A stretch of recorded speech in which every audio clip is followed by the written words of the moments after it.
গণঅভ্যুত্থানের মুখে আওয়ামী লীগ সরকার ক্ষমতাচ্যুত হওয়ার ৬ মাস পর বুধবার রাতভর ধানমন্ডি ৩২ নম্বরে শেখ মুজিবুর রহমানের বাসভবনে ভাঙচুরের ঘটনা ঘটেছে।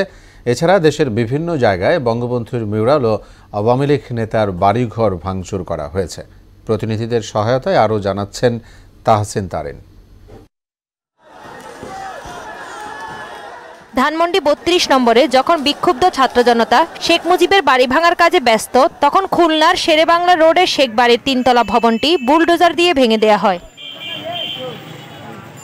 নোয়াখালীতে সাবেক সেতুমন্ত্রী ওবায়দুল কাদেরের বাড়িতে ভাঙচুর করে ছাত্র জনতা। কোম্পানিগঞ্জে কাদেরের বাড়ির গেট ও দেয়াল ভেঙে ভেতরে প্রবেশ করে, পরে গুড়িয়ে দেওয়া হয় তার বাড়ি। আগামী দিনে যারা রাষ্ট্র পরিচালনা করবে তাদের এখান থেকে শিক্ষা গ্রহণ করতে হবে, যেন আগামী দিনে যেন তাদের মতো করে কোনো স্বৈরাচার না দাঁড়াতে পারে। আমাদের কার্যক্রম অব্যাহত রাখবো, যে সারা দেশে স্বৈরাচারের যেসব দোসররা এখন এইসব আস্তানাতে আসে লুকিয়ে আছে, আমরা তাদেরকে খুঁজে খুঁজে বের করব।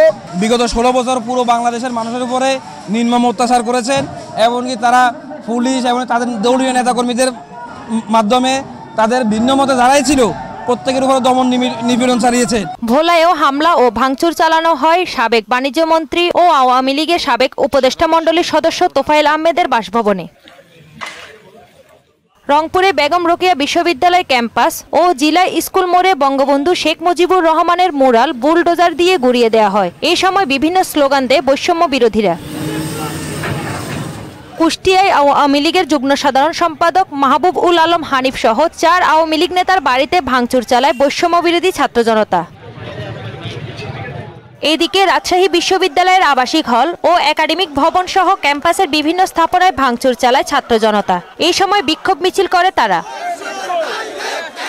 এছাড়াও বরিশালে হামলা চালানো হয় সাবেক চিফ হুইপ ও জেলা আওয়ামী লীগের সভাপতি আবুল হাসনাত আবদুল্লাহ এবং সাবেক মন্ত্রী আমির হোসেন আমর বাড়িতে। তাহসিন তারিন, মোহনা সংবাদ।